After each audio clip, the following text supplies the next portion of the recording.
Hello dear student, आप लोग आज फिर से स्वागत है बीएसवी पटना क्लास में। तो आज हम लेके आए हैं मानव नेत्र तथा रंग बिरंग संसार। ठीक है, चैप्टर नंबर फिजिक्स का 2 और साइंस का 11। ठीक है, यहाँ पर देखिए अध्ययन 11 में मानव नेत्र का रंग बिरंग संसार। ठीक है, इस तरह से चैप्टर शुरुआत होगा। अगर आप लोग चैनल पर नए हैं तो जरूर चैनल को सब्सक्राइब कर ले। आज फिर से लाइव क्लास हो रहा है और कमेंट और लाइक करते चले वीडियो को। इससे पहले हम बायोलॉजी का इसी तरह नोट्स VBI नोट्स लेकर आए हूँ, जो अपलोड है, जो कल लाइव क्लास हुआ था उसमें मैं पढ़ाया था। ठीक है, तो आज फिजिक्स का VBI VBI क्वेश्चन कराने वाले नोट्स। ठीक है, तो इस नोट्स के अलावा आपको कहीं से बाहर से क्वेश्चन पूछा नहीं जाएगा, इसी में से क्वेश्चन पूछा जाएगा। ठीक है, तो आप लोग ध्यान से नोट्स कॉपी पेन ले ले और नोट्स भी करते चले इसको। ठीक है, तो चलिए हम वीडियो शुरू करते हैं और इस चैप्टर ख़त्म होने के बाद हम आपको अगले वीडियो में ऑब्जेक्टिव कराएंगे, उसके बाद अतिलघुत्तीय क्वेश्चन भी कराएंगे। तो चलिए वीडियो शुरू करते हैं। पहला टॉपिक इस तरह से मानव नेत्र। ठीक है, मानव नेत्र किसे कहते हैं?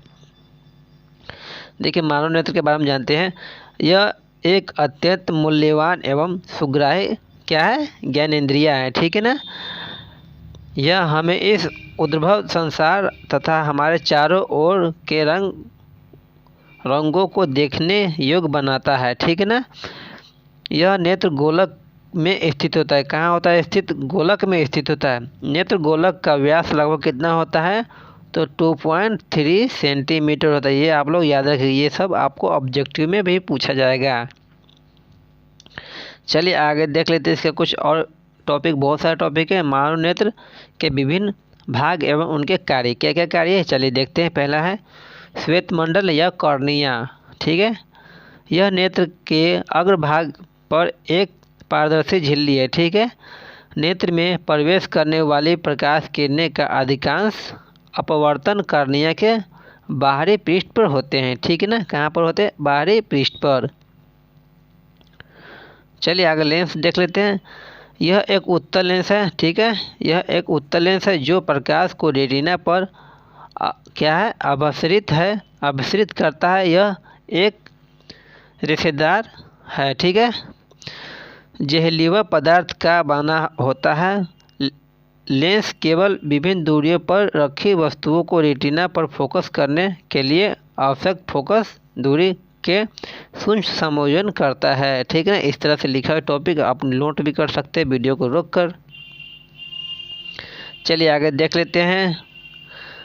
परितारता क्या है? कॉर्निया के पीछे एक गहरा क्या होता है, पेशिया डायफ्राम होता है। ठीक है, जो पुतली के आकार को नियंत्रित करता है।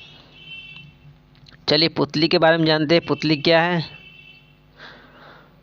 पुतली आँख में प्रवेश करने वाले प्रकाश की मात्रा को नियंत्रित करता है। देखिए कोई आँख होता है, ठीक है, इस तरह से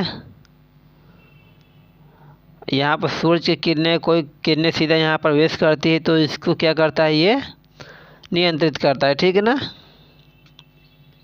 चलिए रेटिना देख लेते हैं क्या है।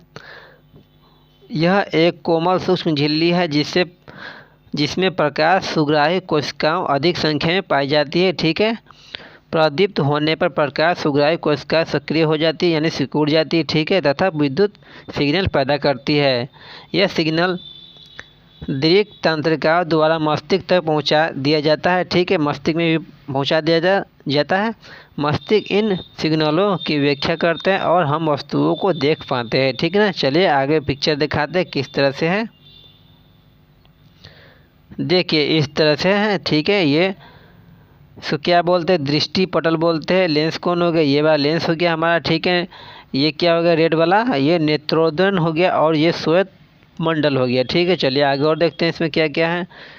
पुतली, इसको हम क्या बोलते हैं, पुतली बोलते हैं। ठीक है, देखिए परितारता क्या होगा, उसमें ये परितारता हो गया और ये पीला वाला क्या हो गया, तो दृक् तांत्रिक हो गया, दृक् तांत्रिक। ठीक है, और ये वाला पट्टी क्या हो गया, पश्चमाभि पेशिया हो गया। ठीक है, देखिए पश्चमाभि पेशिया इस तरह से लिखा हुआ है। चलिए आगे देख लेते हैं बिंदु, कुछ दूर बिंदु। ठीक है, 4 पॉइंट। वह दूरमत बिंदु जिस तक कोई नेत्र वस्तुओं को सुस्पष्ट देख सकता है नेत्र का दूर बिंदु कहलाता है। ठीक है, जो स्पष्ट देख सकता है उसे नेत्र का दूर बिंदु कहलाता है। सामान्य नेत्र के लिए यह अनंत दूरी पर होते हैं। ठीक है, कहाँ तक? अनंत दूरी पर होते हैं। इसी से हम ऑब्जेक्टिव और अति लघुत्तरीय क्वेश्चन भी लेके आएंगे इसी चैप्टर से, इसी टॉपिक से छाट के। ठीक है ना। चलिए, निकट बिंदु क्या है? वह न्यूनतम दूरी जिस पर रखी कोई वस्तु बिना तनाव के अत्यधिक स्पष्ट देखी जा सकती है। ठीक है, उसे नेत्र का निकट बिंदु कहते हैं। ठीक है, चलिए आगे देख लेते। किसी सामान्य दृष्टि के कारण वयस्क के लिए निकट बिंदु आँख से लगभग कितना सेंटीमीटर? 25 सेंटीमीटर दूरी पर होते हैं। ठीक है, और नेक्स्ट टॉपिक क्या है? इसे सुस्पष्ट दृष्टि की न्यूनतम दूरी भी कहते हैं। ठीक है, यह आपको ऑब्जेक्टिव में भी पूछा जाएगा आपको। चलिए आगे देख लेते हैं। चैनल को लाइक करते चलो और चैनल को सब्सक्राइब करो और वीडियो को लाइक भी करते चले। ठीक है, चलिए आगे देखते हैं। समांजन क्षमता। अभिलेंस देखिए, अभिनेत्र लेंस की वह क्षमता जिसके कारण वह अपनी फोकस दूरी समायोजन कर लेता है समांजन कहलाती है। ठीक है, लेंस की वक्रता पश्चमाभी पेशिया द्वारा नियंत्रित की जाती है। कहाँ तक? पश्चमाभी पेशिया द्वारा। पश्चमाभी पेशिया देखिए शिथिल, लेंस का पतला होता है। ठीक है, इस तरह से बनाया गया है डायग्राम, देखिए है ना। ये दूरी कम होता है, ये दूरी बढ़ जाता है। चलिए आगे देखते। दृष्टि से दोष संशोधन मोतियाबिंद किसे कहते हैं? देखिए, अधिक उम्र के कुछ व्यक्तियों के नेत्र का क्रिस्टल लेंस जो होता है ना, वो दुविधा का धुंधला हो जाता है। ठीक है ना, जिसका किसी का 45, 46, 50 साल हो जाता है, उसका लेंस क्या होता है? धुंधला हो जाता है। इस स्थिति को मोतियाबिंद भी कहते हैं। उसको हम क्या कहते हैं? मोतियाबिंद कहते हैं। इसके कारण नेत्र की दृष्टि में कमी या पूर्ण रूप से दृष्टि क्षय हो जाता है। ठीक है, यानी परत चढ़ जाता है, इसलिए उसको मोतियाबिंद धुंधला दिखाई देता है। मोतियाबिंद की शल्य चिकित्सा के बाद दृष्टि का वह वापस लौटाने का संभव होता है। ठीक है, चिकित्सा के पास जाता है तो दृष्टि को वापस लौटाने का क्या होता है? संभव कोशिश करता है वो। निकट दृष्टि दोष क्या होता है? देखिए, इस दोष में व्यक्ति निकट रखी वस्तुओं को तो स्पष्ट देख सकता है, परंतु रखी वस्तुओं को वह स्पष्ट दूर रखी वस्तुओं को वह स्पष्ट नहीं देख सकता है। ठीक है, निकट दृष्टि में करीब का जो होता है वस्तु को उसको देख सकता है और दूर क्या होता है उसको स्पष्ट नहीं देख सकता है। ऐसे दोषयुक्त व्यक्ति का दूर बिंदु अनंत पर न होकर नेत्र के पास आ जाता है। ठीक है, चलिए आगे देख लेते हैं। टॉपिक दोष उत्पन्न करने का कारण। पहला है अभिनेत्र लेंस का वक्रता का अत्यधिक हो जाना और नेत्र गोलक का लंबा हो जाना। ठीक है, जैसे गोल है तो ये लंबा हो जाएगा इस तरह से। चलिए आगे देख लेते हैं। निवारण में इस दोष को किसी उपयुक्त क्षमता के अवतल लेंस का उपयोग द्वारा संशोधित किया जाता है। ठीक है, देखिए अवतल लेंस द्वारा संशोधित किया जाता है। चलिए इस तरह से दर्शाया गया। देखिए पिक्चर में निकट दृष्टि दोष निकट दूर बिंदु है। ठीक है, चलिए इस तरह से पिक्चर आप लोग देख लीजिए। चलिए आगे देखते हैं। दीर्घ दृष्टि दोष दीर्घ। ठीक है, दीर्घ दृष्टि दोष क्या है?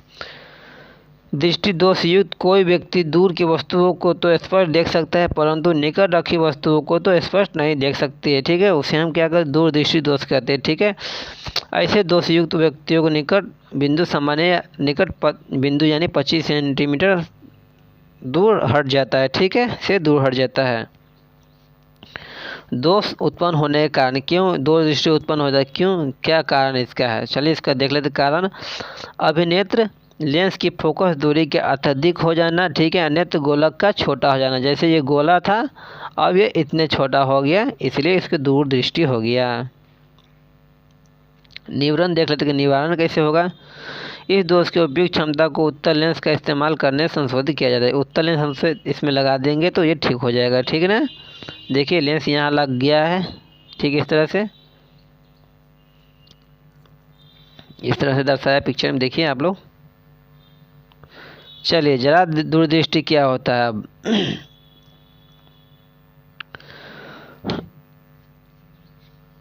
आयु में वृद्धि होने के साथ मानव नेत्र में समंजन क्षमता घट जाता है। अधिकांश व्यक्तियों को का निकट बिंदु दूर हट जाता है, ठीक है। इस दोष को हम दूरदृष्टि बोलते हैं, जरा दूरदृष्टि, ठीक है।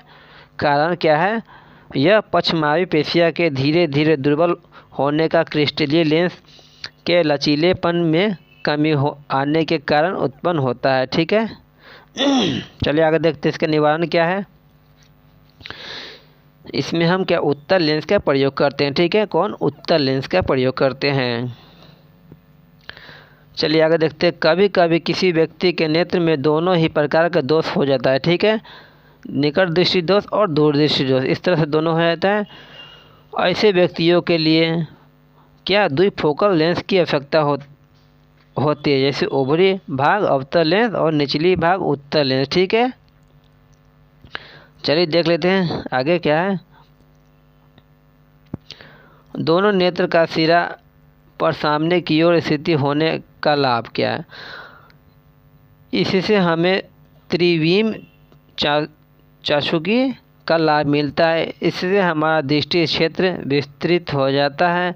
इससे हम धुंधला चीज़ों को भी साफ क्या करते हैं, देखते हैं। चलिए प्रिज्म से प्रकाशित अपवर्तन, प्रिज्म से जो प्रकाश अपवर्तन के बारे में कुछ देख लेते हैं, महत्वपूर्ण इम्पोर्टेंट है। प्रिज्म को 2 त्रिभुजाकार आधार तथा 3 आयताकार पृष्ठ होते हैं, ठीक है। प्रिज्म के कोण, प्रिज्म के 2 पार्श्व फलकों के बीच के कोनों का प्रिज्म को कोण कहते हैं। देखिए इसको हम इस तरह से प्रिज्म हो गया, आपको ये इसको प्रिज्म कोण कहते हैं, ठीक है ना। विचलित कोण, आपतित किरण एवं निर्गत किरण के बीच के कोण को क्या कहते हैं? विचलित कोण कहते हैं। देखिए इस तरह से है, ये किरण आ रही है, इसके बाद विचलित यहाँ से होकर इधर चली जाए, ठीक है। इसे विचलित कोण कहते हैं। चलिए कांच के प्रिज्म द्वारा श्वेत प्रकाश का विक्षेपण। सूर्य एक श्वेत प्रकाश जब प्रिज्म से होकर गुजरती है तो प्रिज्म श्वेत प्रकाश के 7 रंगों की पट्टी में विभक्त कर देती है, ठीक है। यह 7 रंग है: बैगनी, जामुनी, नीला, हरा, पीला, नारंगी तथा और लाल। प्रकाश के अवयवी वर्गों को इस बैंड को स्पेक्ट्रम कहते हैं। क्या कहते हैं? स्पेक्ट्रम कहते हैं। प्रकाश के अवयवी वर्गों में विभाजन को विक्षेपण भी कहते हैं, ठीक है। क्या कहते हैं? विक्षेपण। देखिए इस तरह से एक प्रिज्म इस तरह से रखा गया है, एक इस तरह से उल्टा रखा गया है, ठीक है। प्रकाश यहाँ से मारा गया तो इस तरह से विक्षेपण हो गया है। इसके बाद देखिए फिर यहाँ से इधर निकल गया है, ठीक है। इस तरह से सोचा हो गया है और 7 रंगों में विभक्त हो जाता है, ठीक है। चलिए इंद्रधनुष के बारे में कुछ पढ़ लेते हैं, महत्वपूर्ण टॉपिक है। इंद्रधनुष वर्षा के पश्चात आकाश में जल के सूक्ष्म कणों में दिखाई देने वाला प्राकृतिक स्पेक्ट्रम है। यह वायुमंडल में उपस्थित जल की बूंदों द्वारा सूर्य के प्रकाश के परिक्षेपण के कारण प्राप्त होता है, ठीक है। इंद्रधनुष सदैव सूर्य के विपरीत दिशा में बनता है, ठीक है। उसके हमेशा विपरीत दिशा में ही बनेगा। चलिए आगे देखते हैं। जल की सूक्ष्म बूंदों छोटे प्रिज्मों की भांति कार्य करते हैं। सूर्य के आपतित प्रकाश की ये बिंदु आपतित तथा विक्षेपित करती है, तत्पश्चात इसे अंतरिक्ष परिवर्तित करती है। अंततः जल की बिंदु से बाहर निकलते समय प्रकाश को पूर्णतः अपवर्तित करती। प्रकाश के परिप्रेक्षेपण तथा आंतरिक परिवर्तन के कारण विभिन्न वर्ण क्या होता है? प्रेक्षेपण के नेत्र तक पहुंचा देता है, ठीक है। चलिए इस तरह से दिखा देता हूँ आपको मैं। देखिए सूरज की किरणों, यहाँ वर्षा का ये बूंद है, यहाँ से सूर्य आती है, फिर इधर से टकरा के इधर ही चलाती है, ठीक है। इस तरह से विक्षेपण हो जाता है। चलिए आगे देख लेते हैं क्या है वायुगुणीय, ठीक है। इसको हम 7 रंग का ये कहते हैं, ठीक है। आपको वर्णों को क्रम याद करने का सहायता करेगा, ठीक है। विबग्योर, ठीक है। इसको हम बोलेंगे किसी प्रिज्म से गुजरने के पश्चात प्रकाश के विभिन्न वर्ण आपतित किरण से संप्रेषित अलग अलग कोनों पर झुकते हैं। लाल प्रकाश सबसे कम झुकता है जबकि बैंगनी प्रकाश सबसे अधिक झुकता है, याद रखिएगा। देखिए यहाँ से लाल प्रकाश जो बहुत कम झुक रहा है और बैंगनी यहाँ सबसे नीचे वाला जो बहुत अधिक झुक रहा है, ठीक है ना। यही ऊपर बात लिखा गया है ना। चलिए आगे देख लेते हैं।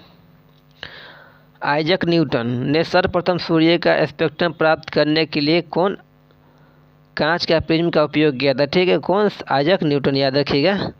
यह एक दूसरा समान प्रिज्म उपयोग करके उन्होंने श्वेत प्रकाश के स्पेक्ट्रम के वर्गों को और अधिक विभक्त करने का प्रयत्न किया, ठीक है, किंतु उन्हें और अधिक वर्णों नहीं मिल पाया। फिर उन्होंने एक दूसरे सर्वसम प्रिज्म पहले प्रिज्म के सापेक्ष यानी उल्टी स्थिति में रखा, ठीक है। उन्होंने देखा कि प्रिज्म के दूसरे प्रिज्म के श्वेत प्रकाश का किरण पूंजी निर्भर हो रहा है। इससे न्यूटन के यह निष्कर्ष निकलता है कि सूर्य के प्रकाश 7 रंगों में मिलकर बना है, ठीक है। चलिए अग्रिम सूर्योदय का विलंबित सूर्यास्त, ठीक है। इस टॉपिक को देखेंगे। वायुमंडल अपवर्तन के कारण सूर्य हमें वास्तविक सूर्योदय से लगभग 2 मिनट पूर्व दिखाई देने लगता है तथा वास्तविक सूर्यास्त के लगभग 2 मिनट पश्चात दिखाई देने लगता है, ठीक है ना। अगर इस तारों का आभासी स्थित आप लोग चैनल पर लाए हैं तो ज़रूर लाइक कर दे और सब्सक्राइब भी कर दे। चले पृथ्वी के वायुमंडल में प्रवेश करने का पश्चात पृथ्वी के पृष्ठ पर पहुंचने तक तारों का प्रकाश निरंतर अपवर्तित हो जाता है। वायुमंडलीय अपवर्तन उसी माध्यम में होता है जिस क्रमिक परिवर्तित अपवर्तनांक हो, ठीक है, क्योंकि वायुमंडल तारे के प्रकाश का अभिलंब की ओर क्या है, झुका रहता है। क्षितिज के निकट देखने पर कोई क्या है, तारा अपनी वास्तविक स्थिति की ऊंचाई तक प्रतीत होता है। चलिए आगे देखिए, इस तरह से है। तारा ये है तारे की आभासी स्थिति और तारा के किरण मार्ग, ठीक है। ये बच्चा बढ़ता हुआ अपवर्तनांक, देखिए पहले यहाँ दिखाई दिया, अब इसको यहाँ दिखा दिया, ठीक है। वायुमंडलीय अपवर्तन, ठीक है, इसके बारे में पढ़ेंगे। वायुमंडलीय अस्थिरता के कारण प्रकाश का अपवर्तनांक वायुमंडलीय अपवर्तनांक कहलाता है। वायुमंडलीय अपवर्तनांक का प्रभाव क्या है? तारों का टिमटिमाना, अग्रिम सूर्योदय तथा विलंबित सूर्यास्त, ठीक है। तारों का वास्तविक स्थिति में कुछ ऊंचाई तक प्रतीत होना, गर्म वायु से होकर देखने पर वस्तु के आभासी स्थिति का परिवर्तित होना, ठीक है। चलिए आगे देख लेते हैं। आग के तुरंत ऊपर की वायु अपने ऊपर की वायु को तुलना में अधिक गर्म हो जाती है। गर्म वायु अपने ऊपर की ठंडी वायु की तुलना में कम सघन होती है। इसका अपवर्तनांक ठंडी वायु की अपेक्षा थोड़ी कम है, क्योंकि अपवर्तक माध्यम की भौतिक अवस्था स्थिर नहीं, इसलिए गर्म वायु से होकर देखने पर वस्तु की आभासी स्थिति परिवर्तित होती रहती है, ठीक है। तारों को टिमटिमाना, दूर स्थित तारों हमें प्रकाश से बिंदु स्रोत के सामना प्रतीत है कि होता है, चूँकि तारों से आने वाली प्रकाश किरणों का पथ थोड़ा परिवर्तित होता रहता है, अतः तारों की आभासी स्थिति में विचलित होती रहती है तथा आँखों में प्रवेश करने वाले तारों के प्रकाश की मात्रा झिलमिलाती रहती है, जिसके कारण कोई तारा कभी चमकीला प्रतीत होता है और तो कोई कभी धुंधला, ठीक है, जो कि टिमटिमाहट की प्रभाव पड़ता है। चलिए आगे देख लेते हैं। प्रकाश की प्रकीर्णन, टिंडल प्रभाव। टिंडल क्या है? टिंडल की प्रभाव क्या है? चलिए इसको देख लेते हैं।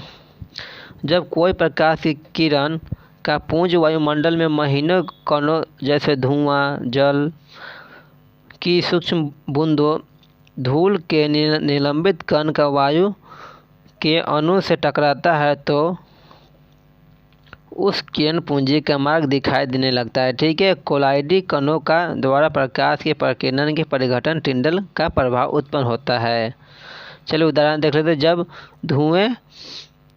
जब धुएं से भरे किसी कमरे में किसी सूक्ष्म छिद्र से कोई पतला प्रकाश से किरण पुंज प्रवेश करता है तो हम टिंडल की प्रभाव देख सकते हैं। ठीक है,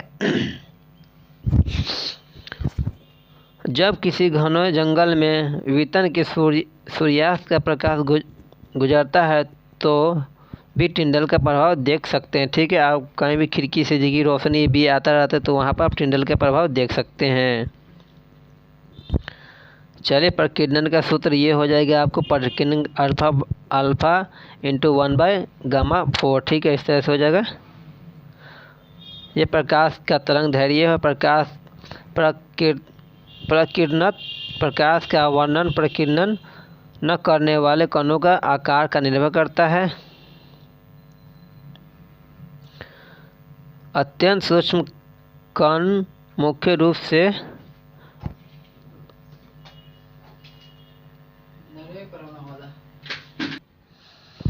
तो आज का क्लास यहीं समाप्त होता है। फिर हम कल नेक्स्ट वीडियो में मिलेंगे। तो लाइक कर दे और सब्सक्राइब कर दे चैनल को। तब तक के लिए बाय।